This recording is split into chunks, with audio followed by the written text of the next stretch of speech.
မင်းလိုဘာကောင်မှမသိတဲ့ကောင်လေးကငါတို့လိုအထက်တန်းလွာတွေကြားတယ်ဝင်လာရဲတယ်ပေါ့လို့ဟန်ဆောင်ကောင်းတဲ့လူလိန်က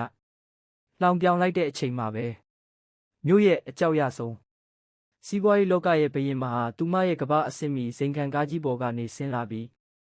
သူကငါလူပဲမင်းကဘာမို့လို့သူ့ကိုအော်ရဲတာလဲလို့အေးဆက်ဆက်ပြောချလိုက်ပါတယ်အဲ့ဒီအချိန်မှာပဲအမအကြီးဆုံးဖြစ်သူကအကန့်အသတ်မဲ့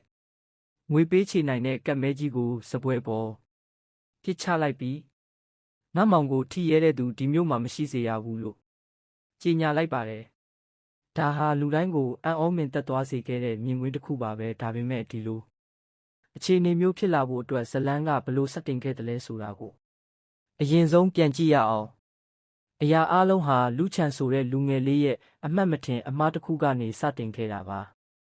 ငယ်စဉ်ကတည်းကတိုးတိုးတိတ်တိတ်နဲ့အမြဲတမ်းရိုးသားစွာနေထိုင်တတ်တဲ့သူဟာတနေ့မှာတော့အိမ်ကမြေအောက်ခန်းထဲမှာတင်စီထားတဲ့နှစ်ပေါင်းများစွာကြာမြင့်နေပြီဖြစ်တဲ့အလွန်တန်မိုးကြီးမားလာတဲ့ရှေးဟောင်းစပစ်အရက်ကိုစမ်းတောက်ကြည့်မိသွားခဲ့တဲ့အမတွေမရှိတဲ့အချိန်ခိုးတောက်ကြည့်တဲ့အရသာဟာထင်ထားတာထက်ပိုပြီးပြင်းထန်လွန်းနေခဲ့တဲ့တငုံနဲ့တောက်လိုက်ယုံနေတယ်သူ့ခန္ဓာကိုယ်တစ်ခုလုံးပူထူလာပြီးသွေးကြောတွေထဲမှာမိတောက်တွေပြေးလွှားနေတယ်လို့ခံစားလိုက်ရတယ်မူရစ်မှုကချက်ချင်းဆိုသလိုသူ့အုံနောက်ကိုလွှမ်းမိုးသွားခဲ့တဲ့မျက်လုံးတွေပြဝေလာပြီးအသိစိတ်တွေလွတ်ထွက်သွားတဲ့အချိန်မှာပဲအိမ်ထဲကိုဧည့်သည်တယောက်ရောက်လာခဲ့တယ်အဲ့ဒီဧည့်သည်ကတော့တခြားသူမဟုတ်ပါဘူးကြီးမားလာတဲ့စီးပွားရေးအင်ပါယာကြီးတစ်ခုကိုအုပ်စိုးထားတဲ့ဘသူကိုမှဂယုမဆိုင်တတ်တဲ့အေးဆက်ဆက်မိန်းမလှလေးဖေရူရန်ပဲဖြစ်ပါတယ်အမအကြီးဆုံးဖြစ်သူလူရွှဲနဲ့ဒုတိယအမလူလူတို့အပြင်ကနေအိမ်ကိုပြန်ရောက်လာတဲ့အခါတွေးလိုက်ရတဲ့မြင်ကွင်းကြောင့်သူတို့ရဲ့မျက်လုံးတွေပြူးကျဲသွားခဲ့ပြီးအသက်ရှူဖို့တောင်မိသွားခဲ့ကြတဲ့အမြဲတမ်းအေးအေးဆေးဆေးနဲ့နေတတ်တဲ့သူတို့ရဲ့မောင်လေးဟာအခန်းထဲကနူးညံ့တဲ့ထိုင်ကုန်ရှည်ကြီးပေါ်မှာဖေရူရန်ရဲ့ကိုယ်လုံးလေးကိုရေဝဲတကောင်လိုတင်းတင်းကြပ်ကြပ်ဖက်တွယ်ထားတာကိုမြင်လိုက်ရလို့ပါပဲဖေရူရန်လိုမိမမျိုးကိုဒီလိုသွားဖက်ထားတာဟာတေချင်လို့ကြားတွင်းထဲဝင်သွားတာနဲ့အတူတူပဲလို့အမနှစ်ယောက်လုံးထိတ်လန့်တကြားတွေးလိုက်မိကြတယ်ဖျားရည်သူ့ကိုအရက်မတောက်ခိုင်းပါနဲ့လို့ငါပြောထားသားပဲလူရွှဲရဲ့နဖူးမှာချွေးစေးတွေပြန်လာခဲ့တဲ့အရွယ်ရောက်နေပြီဖြစ်တဲ့ယောက်ျားလေးတစ်ယောက်ကမျိုးရဲ့အကြောက်ရဆုံးအမျိုးသမီးကိုအသက်ငင်နေသူတစ်ယောက်လိုဖက်တွယ်ထားတာကိုဒုတိယအမလူလူကချက်ချင်းပဲရှေ့ကိုပြေးသွားပြီးလူချန်ကိုဆွဲခွာဖို့ကြိုးစားပါတယ်ဒါပေမဲ့လူချန်ကလုံးဝအလွတ်မပေးတဲ့အပြင်ဖေရူရန်ရဲ့လေဘင်းသားကိုမျက်နှာအပ်ပြီးမေမေကျွန်တော်ကိုလာခေါ်တာလားလို့ငိုတံပါကြီးနဲ့ခေါ်လိုက်ပါတယ်အမနှစ်ယောက်လုံးအံ့ဩလွန်းလို့ငြိမ်ကျသွားတယ်ဒါပေမဲ့ပိုပြီးထူးဆန်းတာကဖေရူရန်ဟာဒေါသထွက်မနေပဲသူမရဲ့အေးဆက်ဆက်မျက်နှာပေါ်မှာအပြုံးတစ်ခုပေါ်လာခဲ့တာပါပဲရပါတယ်သူအိပ်ပျော်သွားတဲ့အထိထားလိုက်ပါလို့ဖေရူရန်ကတည်ငြိမ်တဲ့အတန်နဲ့ပြောလိုက်တယ်လူချန်ကသူမရဲ့မျက်နှာကိုလက်နှစ်ဖက်နဲ့ကင်ပြီးသူ့ရဲ့မျက်လုံးတွေထဲမှာအလွန်နာကျင်ရတဲ့အထီးကျန်မှုတွေဝမ်းနည်းမှုတွေပြည့်နှက်နေခဲ့တယ်မေဘာလို့စကားမပြောတာလဲကျွန်တော်မေကိုစောင့်နေခဲ့တာအရန်ကြပြီအခုမှလာကြည့်တာလားလို့ပြောရင်မျက်ရည်တွေကျလာခဲ့တယ်ဒီအချိန်မှာပဲအမအကြီးဆုံးလူရွှဲကတက်ပြင်းချရင်အခြေအနေမှန်ကိုတိုးတိုးလေးရှင်းပြလိုက်တဲ့လူချန်ဟာငယ်စဉ်ကတည်းကမိထွေးဖြစ်သူစီမှာနှိပ်စက်ခံခဲ့ရပြီးအလွန်ကောင်းပုံဖြတ်ခံခဲ့ရတဲ့ကလေးတစ်ယောက်ဖြစ်တဲ့ဖခင်ရင်းကလည်းလစ်လျူရှုထားခဲ့တဲ့အိမ်ကိုစရောက်လာတော့ကဆိုရင်အစားအသောက်ပြက်လက်နေတဲ့ဒုက္ခသည်စခန်းကကလေးတစ်ယောက်လိုပိန်ကျုံနေခဲ့တာပါစကားတခုမှမပြောရဲတော့အောင်ကြောက်ရွံ့နေခဲ့ပြီးသူအလိုချင်ဆုံးအရာကတော့ကွယ်လွန်သွားပြီဖြစ်တဲ့သူ့ရဲ့မိခင်အရင်စီကနှွေးထွေးမှုပါပဲသူဖခင်ဘက်ကမျိုးရိုးဗီဇအရာအရက်တငုံလောက်တောက်မိတာနဲ့အတိစိတ်လွတ်သွားတတ်ပြီးအဲ့ဒီလိုအတိစိတ်လွတ်သွားတဲ့အခါသူ့ရဲ့စိတ်ထဲမှာနက်နက်ရှိုင်းဖုံးကွယ်ထားတဲ့အနာနာရတွေပောက်ကွဲထွက်လာကအနီးဆုံးကလူကိုအမေလို့ထင်မှတ်သွားတတ်တဲ့အကျင့်ရှိကြောင်းရှင်းပြလိုက်ပါတယ်ဒီစကားတွေကိုကြားသွားတဲ့အခါဖေရူရန်ရဲ့အေးဆက်နေတဲ့မျက်လုံးတွေထဲမှာကယူနာတက်သွားတဲ့အရိပ်ရောင်တွေပေါ်လာခဲ့တယ်သူမကိုယ်တိုင်လူချန်ကိုအပေါ်ထက်ကအိတ်ခမ်းထဲအထိတွဲပို့ပေးခဲ့တဲ့လှေကားပေါ်တက်တဲ့တလျှောက်လုံးလူချန်ဟာသူမရဲ့လေဘင်းကိုဖတ်ထားပြီးမေရနံ့လေးကအယမ်းမွေးတာပဲလို့ကလေးတယောက်လိုရေရွတ်နေခဲ့တယ် ကရင်ပေါ်ရောက်တဲ့အထိလူချန်ဟာသူမကိုလွတ်မပေးပဲမေမသွားပါနဲ့သွားရင်အရင်လိုပြန်မလာပဲနေလိမ့်မယ်ဆိုပြီးသူမရဲ့နဖူးကိုအနမ်းတွေဆက်တိုက်ပေးနေခဲ့တယ်ဒုတိယအမလူကစိတ်ပူပြီးဆွဲခွာဖို့ကြိုးစားပေမဲ့လူချန်ကပိုပြီးတင်းကျပ်စွာဖတ်ထားလိုက်တဲ့ဖေရီယန်ကလူကိုလက်ကပြပြီးတားလိုက်ပါတယ်ထို့နောက်လူချန်ရဲ့နဖူးလေးကိုညင်တလေးပြန်နှမ်းလိုက်ရင်မေမသွားပါဘူး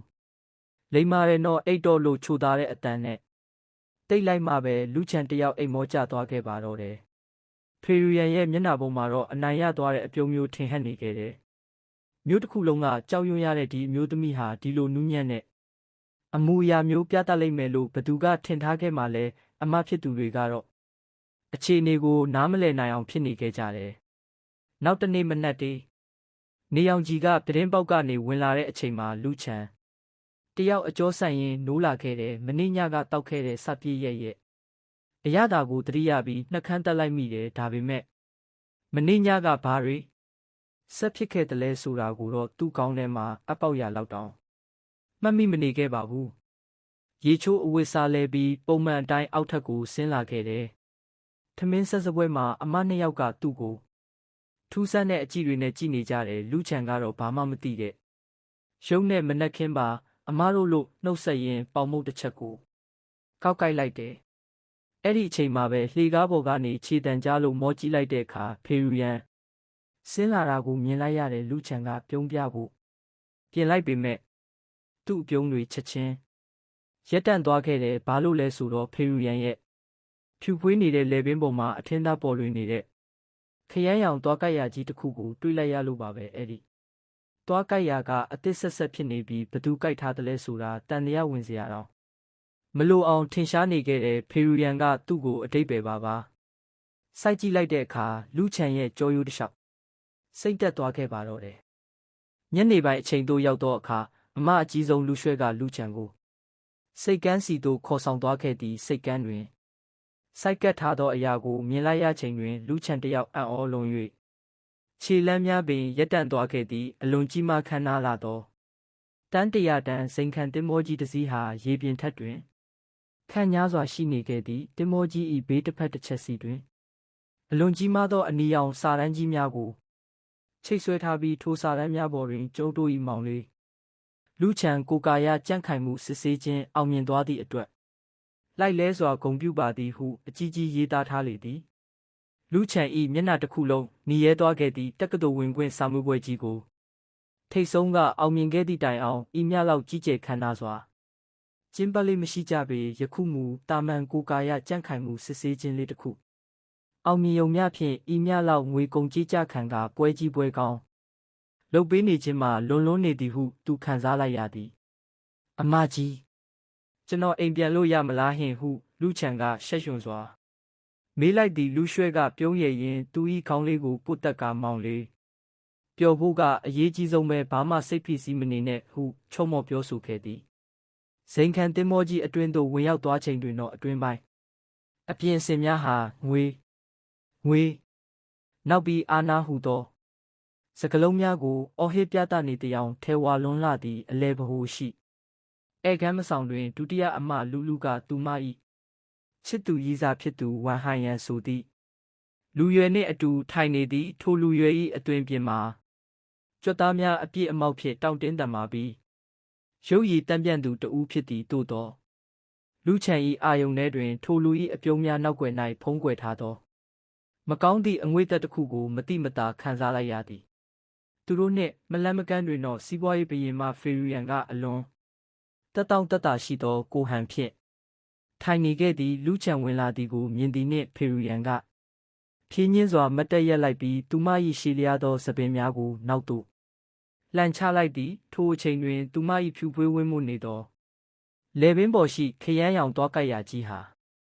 မီးရောင်အောက်တွင်အထင်းသားပေါ်လွင်သွားခဲ့ပြန်သည်အမနှစ်ယောက်လုံးဤအရာကိုမြင်တော့လဲဘာမှမသိသလိုဟန်ဆောင်ကားနှုတ်ဆက်နေခဲ့ကြသည်မနေ့ညကအဖြစ်ပြက်ကိုလုံးဝမှတ်မိခြင်းမရှိသောလူချန်အတွက်မူဤမြင်ကွင်းဟာကြောချမ်းစရာကောင်းလွန်းနေခဲ့သည်ညစာစားပွဲစတင်သည့်နှင့်ဧည့်သည်များကလူချန်အတွက်ယူဆောင်လာသောလက်ဆောင်များကိုပေးအပ်ကြသည်လူ၏ချစ်သူဝမ်ဟိုင်ယန်ကသူ့ကိုယ်သူအထင်ကြီးစေရန် ဟန်ရေးပြကဈေးပေါ်သောလက်ဆောင်တူတစ်ခုကိုထုတ်ပေးခဲ့သည်ဒါကမောင်လေးအတွက်အကိုရဲ့အမှတ်တရလက်ဆောင်လေးပါဟုကြွားဝါစွာပြောလိုက်သည်သို့သောဤစိန်ခံသင်္ဘောကြီးပေါ်ရှိလူတိုင်းဟာမျက်စိရှင်သူများဖြစ်ကြရာထိုအရာသည်တန်မိုးမရှိသောပစ္စည်းအတုမှန်ချက်ချင်းသိလိုက်ကြသည်လူကရှက်ကိုးရှက်ကန်းဖြစ်သွားပြီးထိုပစ္စည်း၏တန်ဖိုးကိုသူမကိုယ်တိုင်ပြန်လည်ပေးချေမည်ဟုစိတ်ထဲမှတွေးလိုက်မိသည်ထိုအချိန်တွင်အမအကြီးဆုံးလူရွှဲကဝင်လာပြီးလူချန်၏လက်ထဲသို့အကန့်အသတ်မဲ့သုံးဆွဲနိုင်သောအထူးဧည့်သည်တော်ငွေပေးချေကပ်တစ်ကပ်ကိုထည့်ပေးလိုက်သည်မောင်လေးပင်ပန်းတဲ့အခါသွားပြီးအပန်းဖြေဖို့အမတို့မိသားစုပိုင်ရေပူစမ်းအပန်းဖြေစခန်းရဲ့ကတ်လေးပါဟုတာမန်ကိစ္စတစ်ခုလိုပြောလိုက်သည်အခြားသောတထေးမကြီးတဦးကလည်းတာမန်လူတွေဘလောက်ပဲငွေပေးပေးဝယ်ယူလို့မရနိုင်သောကမ္ဘာအဆင့်မီဘောလုံးပွဲစဉ်တစ်ခု၏